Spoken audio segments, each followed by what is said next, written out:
Japan में सबसे ज़्यादा भूकंप आते हैं, जिसकी वजह से वहाँ के लोगों को जान और माल दोनों की ही हानि होती है। लेकिन जापान में मौजूद पक्षी पहले ही उस जगह से चले जाते हैं जहाँ पर भूकंप आने वाला होता है। ऐसा क्यों? क्या पक्षी भविष्य जानते हैं? इन पक्षियों को देखिए।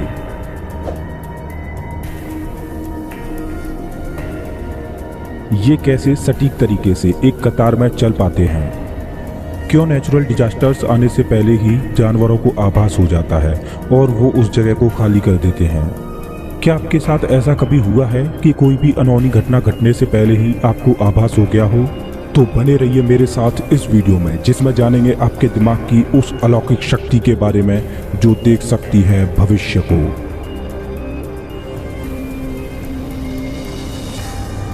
आमतौर पर हमारी बॉडी में 5 सेंसेस पाए जाते हैं, जिनके द्वारा हमें मिलती हैं 5 अद्भुत शक्तियाँ।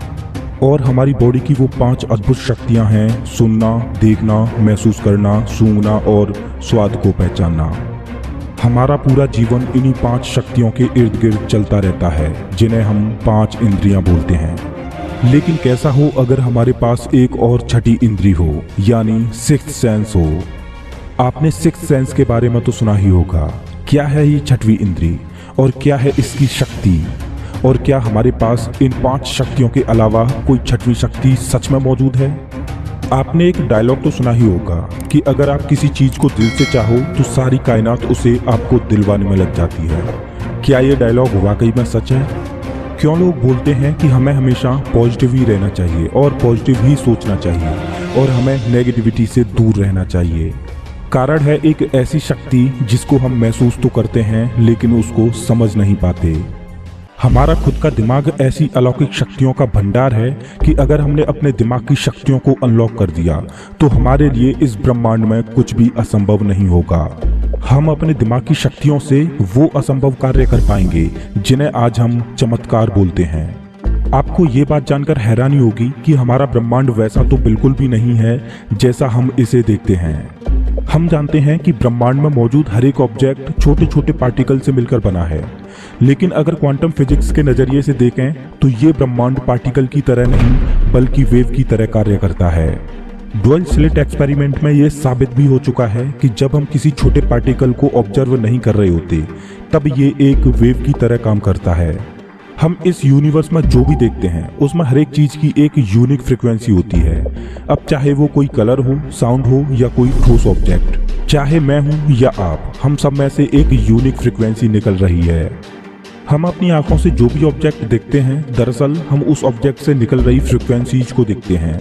उस ऑब्जेक्ट से निकल रही फ्रीक्वेंसी का एक खास पैटर्न हमारी आंखों के द्वारा हमारे दिमाग तक पहुंचता है और हमारा दिमाग उस पैटर्न के हिसाब से उस ऑब्जेक्ट के कलर और शेप को निर्धारित करता है। अगर आसान भाषा में कहूं तो हमारा दिमाग इलेक्ट्रिक इम्पल्स के रूप में काम करता है। जैसे हम एक साउंड वेव को सुनते हैं तो वो साउंड वेव हमारे कानों में पहुंचती है और उस फ्रीक्वेंसी का सिग्नल इलेक्ट्रिक इम्पल्स की फॉर्म में हमारे दिमाग में पहुंचता है और हमारे दिमाग को उस साउंड का मतलब पता चलता है। और हमारे दिमाग में इलेक्ट्रिक इम्पल्स के रूप में जो इन्फॉर्मेशन का आदान प्रदान करता है उसे हम न्यूरॉन्स कहते हैं। आपको जानकर हैरानी होगी कि हमारे दिमाग में बिलियंस की तादाद में न्यूरॉन्स मौजूद हैं जो डेटा का आदान प्रदान या उसको स्टोर करते हैं। मेरे कहने का मतलब है इस ब्रह्मांड में हर एक चीज का अस्तित्व वेव की फॉर्म में होता है, यानी फ्रीक्वेंसी के रूप में होता है। लॉ ऑफ अट्रैक्शन भी इसी आधार पर काम करता है। लॉ ऑफ अट्रैक्शन के अनुसार हम जिस चीज की भी बर्निंग डिजायर रखते हैं वो हमें मिल जाती है।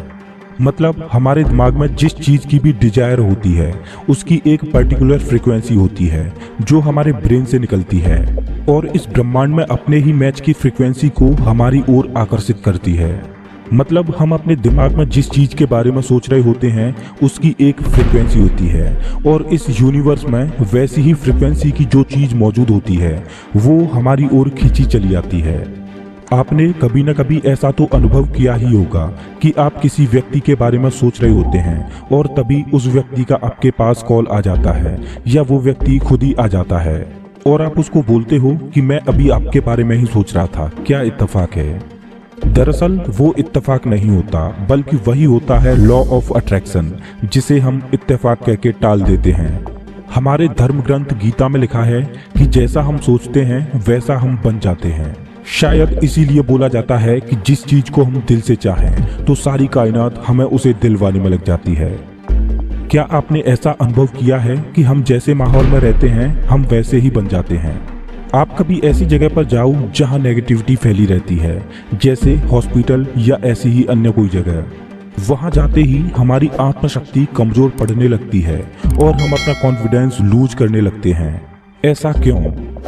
कारण है वहां के माहौल में जो फ्रीक्वेंसीज होती हैं वो हमारे दिमाग पर नेगेटिव इम्पैक्ट करती हैं और हमारा दिमाग भी उन्हीं फ्रीक्वेंसीज के आधार पर ढलने लगता है और हम अपना कॉन्फिडेंस लूज करते जाते हैं। लेकिन वहीं दूसरी ओर अगर हम किसी पॉजिटिव माहौल जैसे किसी मंदिर या अन्य शांति वाले स्थान पर जाएं, तो ऐसे स्थान पर जाते ही हमारे अंदर ना जाने कहां से एक नई शक्ति आ जाती है और हमारा कॉन्फिडेंस ऑटोमेटिकली बढ़ने लगता है। शायद इसीलिए बोला जाता है कि हमें हमेशा पॉजिटिव रहना चाहिए और पॉजिटिव ही सोचना चाहिए। आपको जानकर हैरानी होगी कि भले ही हम कितना भी पॉजिटिव रहने की कोशिश करें, अगर हमारे बीच कोई ऐसा व्यक्ति है जो भले ही आपसे नेगेटिव बातें ना करे, सिर्फ अपने मन में ही नकारात्मक सोच रखे, तो उसका प्रभाव भी हमारे ऊपर पड़ता है। होता कुछ यूं है कि जब सामने वाले व्यक्ति के मन में कोई नकारात्मक विचार चल रहे होते हैं तो उसके दिमाग में चल रहे विचारों की फ्रीक्वेंसी उसके चारों ओर के दायरे में फैल जाती है और जब हम उसके दायरे में होते हैं तब वो फ्रीक्वेंसी हमारे दिमाग में पहुंचती है तो हम उसकी नेगेटिविटी का शिकार होने लगते हैं और हम अपना कॉन्फिडेंस लूज करने लगते हैं और हम वैसे ही बनते जाते हैं जैसा वो हमें बनाना चाहता है, जिसे हम आम भाषा में नजर लग जाना कहते हैं। शायद इसीलिए बोला जाता है कि हमें ऐसे लोगों से बात ही नहीं बल्कि उनसे दूरी भी बनाकर रखनी चाहिए जो नेगेटिविटी फैलाते हैं। आपने तानसेन का नाम तो सुना ही होगा। कहा जाता है कि तानसेन एक ऐसे संगीतकार थे जो अपने संगीत से बुझे हुए दीपकों को जला देते और बारिश भी कर देते। क्या है तानसेन की इस शक्ति का राज? जैसा कि मैंने पहले ही बताया था कि इस दुनिया में हर एक घटना के पीछे एक पर्टिकुलर फ्रीक्वेंसी का हाथ होता है। होता कुछ यूं था, जब तानसेन म्यूजिक बजाते तो वो उस पर्टिकुलर फ्रीक्वेंसी तक पहुंच जाते जिस पर आग जलती है और बारिश होती है, जिस वजह से तानसेन ऐसा कर पाते, जिसे हम रेजोनेंस फ्रीक्वेंसी बोलते हैं। अब सवाल ये है कि क्या हमारे पास भी ऐसी ही अलौकिक शक्तियां हैं जिनके द्वारा हम ऐसे ही चमत्कार कर पाए? तो इसका जवाब है हाँ। हमारा खुद का दिमाग असीमित शक्तियों का भंडार है, बस जरूरत है तो हमें अपनी शक्तियों को पहचानने की। हम सभी के पास सिक्स्थ सेंस नाम की ऐसी ही एक अलौकिक शक्ति है जिसके हम स्वामी हैं, लेकिन अपनी इस अनोखी शक्ति का उपयोग कैसे करना है ये हमें आता ही नहीं। चलिए जान लेते हैं कि सिक्स्थ सेंस यानी छठी इंद्री कैसे काम करती है। आपने कभी ऐसा अनुभव तो किया ही होगा कि कुछ घटना घटने से पहले ही आपको उसका आभास हो जाए। यही है सिक्स्थ सेंस। अपनी छठी इंद्री के द्वारा आप भविष्य में होने वाली घटनाओं को भांप सकते हो। आप इन पक्षियों को देखिए, ये कैसे एक कतार में सटीक तरीके से चल पाते हैं। इसका कारण है इनका सिक्स्थ सेंस। ये अपने सिक्स्थ सेंस के द्वारा एक दूसरे के दिमाग से डायरेक्टली कम्युनिकेट कर पाते हैं और एक कतार में चल पाते हैं। क्या आपने कभी ऐसा अनुभव किया है कि आप किसी काम को करने में इतने व्यस्त हो कि आपको अपने आसपास के माहौल के बारे में कुछ भी ध्यान नहीं, और अगर बाई चांस आपको पीछे से कोई घूरे तो आपको एहसास हो जाता है कि कोई आपको देख रहा है और आप इधर उधर देखने लगते हो। आपने कभी ऐसा भी महसूस किया होगा कि अगर सामने वाला व्यक्ति आपसे झूठ बोल रहा है तो आपको एहसास हो जाता है कि वो झूठ बोल रहा है। यही है आपका सिक्स्थ सेंस। आपको जानकर हैरानी होगी कि बच्चों का सिक्स्थ सेंस बड़ों की तुलना में ज्यादा सटीक तरीके से काम करता है। आपने अक्सर देखा होगा कि कई लोग भविष्यवाणी करते हैं और उनकी ज्यादातर भविष्यवाणियां सच हो जाती हैं। इसका कारण है उनका स्ट्रॉन्ग सिक्स्थ सेंस। ये सच है कि आप अपने सिक्स्थ सेंस की सहायता से भविष्य की कुछ घटनाओं को भांप सकते हो। अब सवाल ये है कि अगर हम ऐसी अलौकिक शक्ति के मालिक हैं तो इसको जागृत कैसे किया जाए? तो इसका सीधा सा जवाब है कि हमें अपने दिमाग को शांत रखना होगा। बच्चों का दिमाग बड़ों की अपेक्षा कम दौड़ता है, इस वजह से उनका सिक्स्थ सेंस ज्यादा स्ट्रॉन्ग होता है। अब सवाल ये है कि हम अपने सिक्स्थ सेंस को कैसे स्ट्रॉन्ग कर सकते हैं? तो जवाब है ध्यान यानी मेडिटेशन।